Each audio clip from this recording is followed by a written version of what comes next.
આજે આપણે ભણીશું મુખ વિશે. ખોરાકના પાચનની શરૂઆત મુખથી થાય છે. દાંત ચાવવાનું કાર્ય કરે છે. લાળ ગ્રંથિ દ્વારા ખોરાકમાં લાળ ભરે છે અને ખોરાક નરમ બને છે.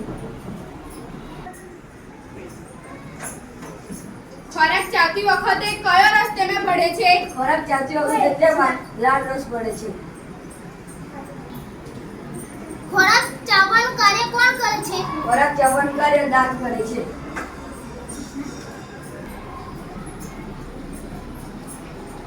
આજે આપણે અન્નનળી વિશે ભણીશું. અન્નનળીનો એક છેડો મુખમાં અને બીજો છેડો જઠર સાથે જોડાયેલો હોય છે. અન્નનળી દ્વારા ખોરાક જઠરમાં પહોંચે છે. અન્નનળી પાચન તંત્રનો અવયવ છે.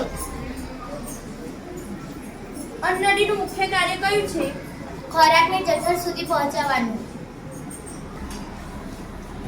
જઠર એક જાડી દિવાલવાળી કોથળી છે. તેનો ભાગ પહોળા જેવો હોય છે. તે પાચન માર્ગનો સૌથી પાયો ગયો છે. તે એક છેડેથી અન્નનળી દ્વારા ખોરાક લે છે.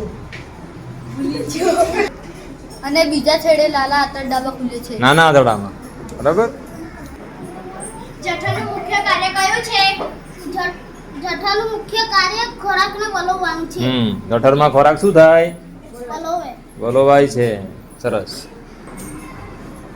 આજે આપણે યકૃત કાર્ય વિશે ભણીશું.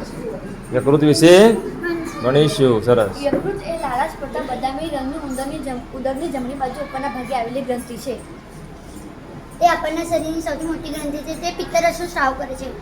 પિત્તરસ ચરબીના પાચનમાં ઉપયોગી છે. પિત્તરસ એ ચરબીના પાચનમાં ઉપયોગી છે. યકૃતનું મુખ્ય કાર્ય કયું છે? યકૃત એ જઠરને પાચક રસો પૂરા પાડે છે.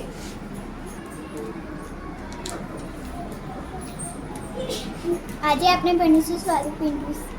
સ્વાદુપિંડ એ આછા બદામી રંગની ગ્રંથિ છે જે જઠરની નીચે આવેલી છે. સ્વાદુરસ કાર્બોદિત પ્રોટીન અને ચરબીનું સરળ સ્વરૂપમાં રૂપાંતર કરે છે. સ્વાદુપિંડનું મુખ્ય કાર્ય કયું છે?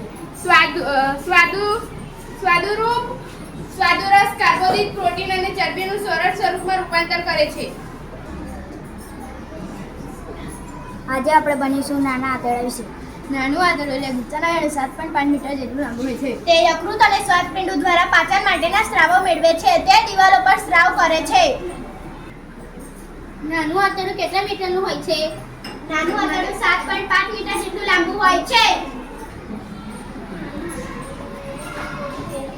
આજે આપણે ભણીશું મોટા આંતરડા વિશે. મોટું આંતરડું એ નાના આંતરડા કરતાં પહોળું અને ટૂંકું હોય છે. તે આશરે 1.5 મીટર જેટલું લાંબુ હોય છે.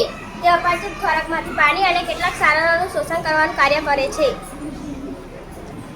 મોટું આંતરડું કેટલા મીટર લાંબુ હોય છે? 1.5 મીટર જેટલું લાંબુ હોય છે.